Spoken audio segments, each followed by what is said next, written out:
I'm the business owner, I'm the team leader. I've spent so much time creating these beautiful SOPs, these policies, these procedures, and then no one uses them. Does that feel like something you can relate to? If it is, I feel like we need to take a moment, step back, and regroup, because if you are creating SOPs and they are not being used by your team, there is probably a few things happening under the hood that can help make you less frustrated and your team a little bit happier as well. In this video, I'm going to talk through 5 different ways we can get your team to actually use your SOPs. And no, it's not going to be by strong-arming them or making some kind of punitive system if people don't use the SOPs. Instead of any of that junk, we are going to look at 5 common reasons why your team might not be using your SOPs. And then from that outcome, try to figure out what the root problem might be and give you a tactical way to solve it. For each problem, we're going to give not only a strategy for how to approach that kind of problem, but also a specific tactic that you could go out and implement this week to help your team if they're struggling with these kinds of issues. Now, before we dive into the actual types of issues we could be solving today, let's make sure we're on the same page as what we mean when I say SOP. SOP, or SOP, if you want to call it that, is an acronym or initialism that stands for Standard Operating Procedure. And basically, all that means is a fancy business term for a recipe, okay? How you do something. You all probably have a recipe from your grandparents for making pancakes or something. That recipe, if we were to put a businessy spin on it, is a standard operating procedure. So if you have people who you need to follow a recipe and they're not following the recipe, that's what we're talking about in this video, and that's what we mean when we say SOPs. We good? Okay. Given that, let's start on the first reason why someone might not be using the recipe you have so painstakingly made. Reason number 1 is your team views SOPs to be optional. They're there, but they don't have to use them. They're just kind of something the business owner or the team leader likes to have. Obviously, this is no good because if team members don't think there's a reason to use something and they don't see the value in using something, then they're not going to use it. So to solve this kind of issue, we need to look to ourselves in our communication and consistency. If we say today that SOPs are important, SOPs are not optional, we need to live and breathe that through the next months, years, decades of our team operation. So our strategic objective to solve this issue is to make it clear to everyone that SOPs are not optional and that they are important. Now, that all sounds great, right? Yeah, they're important, woo! How do we actually do that? Well, one tactic I would suggest that you implement inside your business this week, if the optional issue is one that you're facing, is to give yourself a restriction. Limit yourself and all other team leaders or advisors or people who are, reviewing projects to only give feedback on work through the lens of an SOP. So rather than saying, "Hey, I noticed that you used title case on the YouTube video title, but we always use sentence case. Can you fix it to sentence case?" Great, thank you. Instead of doing that, what I want you to do is, "Hey, the title for the YouTube video looks off. It's not following step 2 of the SOP. Here's the link to the SOP. Could you fix it?" do you see how that's a subtle difference?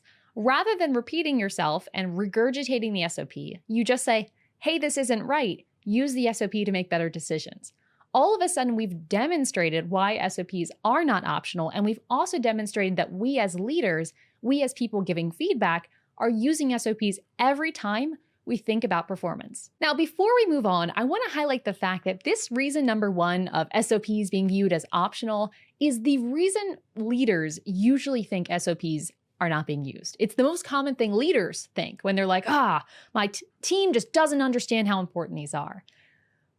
In fact, in reality, in my experience, this is usually the least common reason. It's the one leaders think of the most, but it's actually very rare to find in a real business. And the problem is, if we think this is the issue and we start responding with this kind of mandate presence of making it clear that these are not optional, requiring SOPs for different things, we might actually make other issues worse if this isn't actually the root reason. So let's go over the 4 other reasons why your team might not be using your SOPs. Reason number 2, your team is not using your SOPs is because they don't know they have any. This is super common for teams where, the team leader or the business owner gets into a flurry and all of a sudden they create all these Loom videos or these Google Docs and they throw them all over the place in different tools. And they're surprised when those videos they created in one afternoon 2 years ago aren't being used by the team because the team has no idea that SOPs exist, let alone what they exist for and where they are. If a team member doesn't know that an SOP, that a recipe exists, how the heck are they supposed to use it? Yeah, luckily this is a very easy one to fix. What we need to do here is approach our SOPs just like any other data. We should try our best to centralize our information into one place that we know where to go, so we know where to find things. One easy way to think about this is to picture yourself trying to cook something, right? And you have spices in your kitchen. Imagine you had some spices in your kitchen, some in your closet, some in your garage, some in your basement, and you were trying to cook a chili, and you're trying to find all the different spices you need. How likely is it that you would go looking in all 5 different rooms to find the spices you need? If you're as lazy as I am when it comes to cooking, you'd probably just find whichever spices are close enough and say, you know what, we're just making a chili with just paprika this time around. And you'd make do because it's so inconvenient to go look in all of these places to try to find the things you need. Let's not make it that inconvenient. Let's give your team a spice cabinet, one dedicated spot for all of your SOPs to live. Bonus points if whatever that spot is easily searchable. Now, it's easy for me to sit here and say you should have all of your SOPs in one cloud-based, centralized, easy to access, and easy to edit spot. And I could even tell you that, hey, I think ClickUp is a great tool for that. That's what we teach our clients to do in the description. But that's a really big ask, right? That's a lot of work to get everything all centralized. So for this video, for this quick win for you, the tactic I want to recommend is even smaller. We know ultimately centralizing our SOPs is going to be really good for everybody.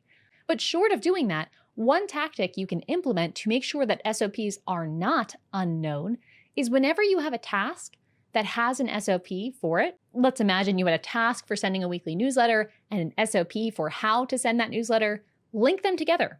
Put a hyperlink to the SOP inside the task. Whether your tasks are created inside a project management tool like ClickUp, Asana, Trello, or whether your to-dos are literally just a piece of paper, you can write down, go to Google Drive to find the SOP here. It doesn't matter where it is, but as long as you make that link, you ensure that your SOPs will not be unknown because whoever sees that task is going to know, there's an SOP.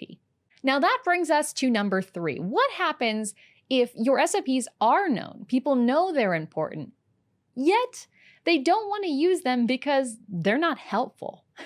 This is perhaps one of the most painful ones for people to come to terms with, because especially if you're the person writing SOPs and you give this beautiful document over to your team, you think it's, God's gift to man. It's this amazing piece of material that you've spent so long on.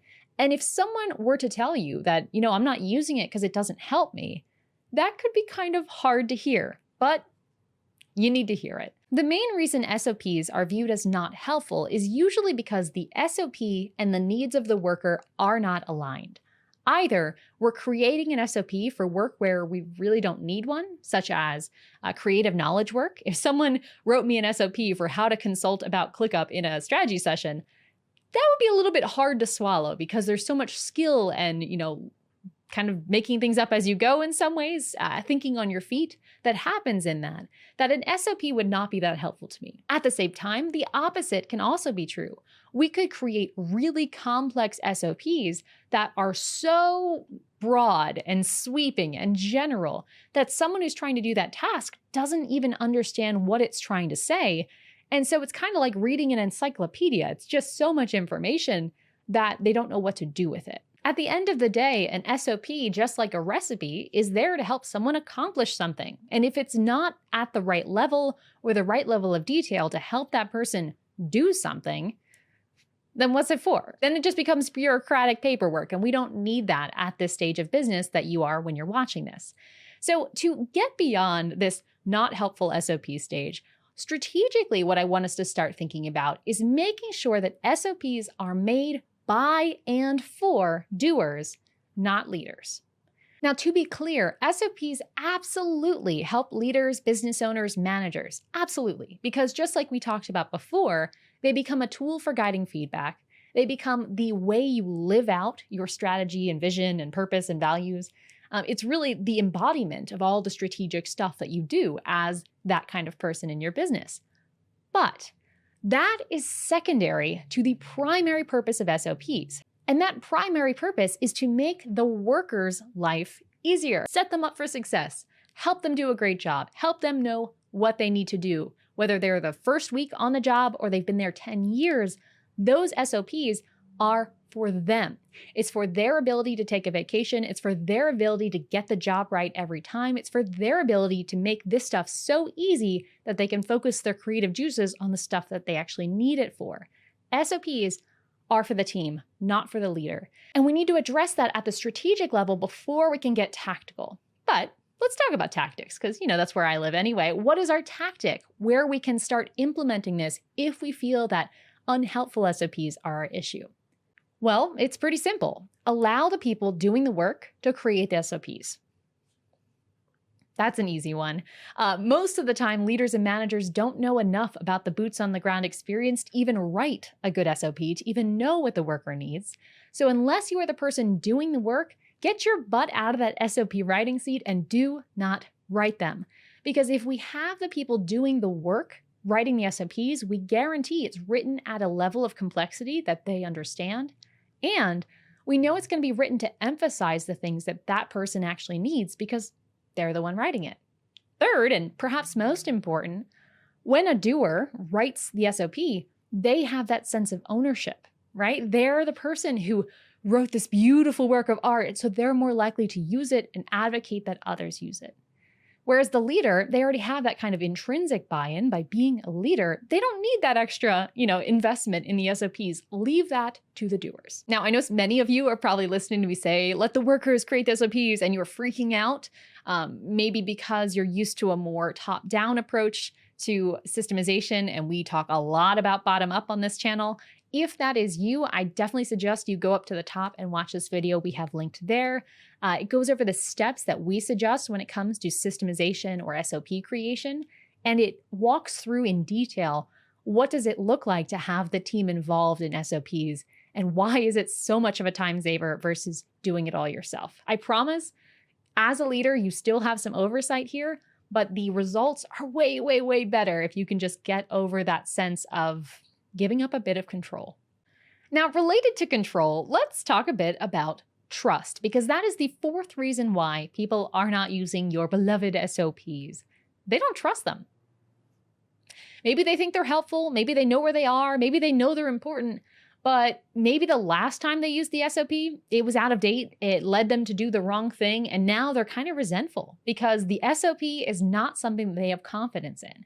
And so in addition to that step we talked about in the first one of using SOPs actively in conversations, to make sure SOPs are trustworthy, I think we need to start talking about our culture around updating SOPs. Rather than treating SOPs as these sacred documents, I really want you to treat them more as a communal workbench, okay? And if something is wrong on that workbench, something is wrong in that shared tool, I want you to teach your team that it is okay to ask, that it is encouraged to highlight the inefficiencies, to highlight the confusing parts, and not just treat an SOP as kind of like a Bible that you can't alter or edit. You must just worship and follow everything that it says. That's no good. When we have a view-only policy towards our SOPs, we get into a culture where SOPs are ignored because they are outdated, because there's no easy path to update them. The solution for this is fairly simple. Wherever you create your SOPs, make sure there is a way to leave comments in that same spot and give whoever's using the SOP at least commenting access. So for example, if your SOPs are in a Google Doc, use the commenting features built into Google Docs to allow your users to comment on that document. If you have your SOPs printed out in a binder, allow people to put sticky notes on top of that binder to make changes or suggestions. And if your SOPs are video recordings like on Loom or on YouTube videos, well, Please don't do that. That's a really bad idea for this reason. I actually have a whole video up here ranting, it's an old one, but ranting about why Loom and Zoom videos are terrible SOPs. And this issue of being unable to update the video content is the biggest one. Guys, I am a video content creator, and I will tell you firsthand, editing videos is a pain. And if, a screenshot changed in a tool, if our SOP changed slightly, the last thing I would want to do is go update a 30-minute video to change one step of the process. So I'm not going to. I'm going to let it get out of date. You're not even a video creator, most likely. Would you want to do that? If not, and I'm assuming the answer is no, do not create your SOPs, which are meant to be updated constantly in a video. End of rant about video SOPs. You can watch more in that video I linked above because I'm tired of seeing that recommended. All right, next up, let's go to number 5. Fifth reason why your SOPs might be ignored is because they're memorized, right? If you have somebody using an SOP and they've been doing the same process for a long time, it becomes pretty common that they'll stop referencing that SOP as they've started to just memorize the key steps. This in and of itself isn't always a bad thing. I mean, there are times where you just know what you need to do, and having that reference open is completely unnecessary because you're like a machine. You know exactly what your next move is. But when we are using SOPs from our memory, there's a risk in that our memory might falter. We might forget something. We might not see that the SOP was updated because we're not using it. Or we might change our process as we go organically and then not update the SOP for the next person. So as much as SOPs being memorized isn't intrinsically bad, it can lead to a risk later on. So there is a strategy I want to give you here if this is something you're facing. Now, I know this is probably counter to what many of you would think to do, but the reason I'm suggesting we make SOPs skimmable is so that if somebody is very familiar with the process, they can still use the SOP, but they only need to look at keywords.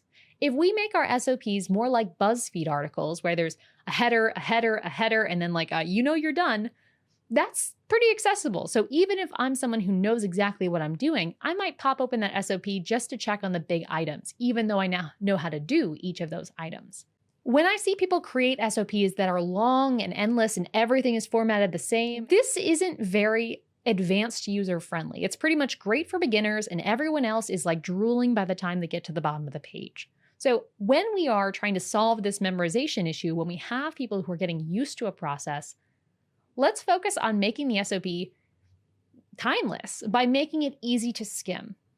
Our tactic for this one is to implement sanity checklists. Now, this could be per SOP or per task, your choice, but the idea is basically you make your SOP super easy to skim, and at the very bottom, you say, you're done when, and then you have a brief checklist of like 5 deliverables or whatever result you expect.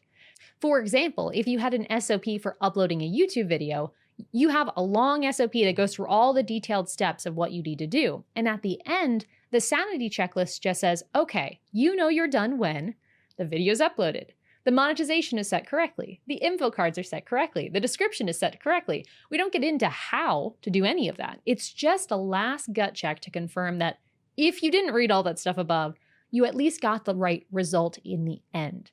It's kind of like a quiz. Rather than reading the textbook, you just take the quiz and hope you get a good score. That's what the sanity checklist is all about.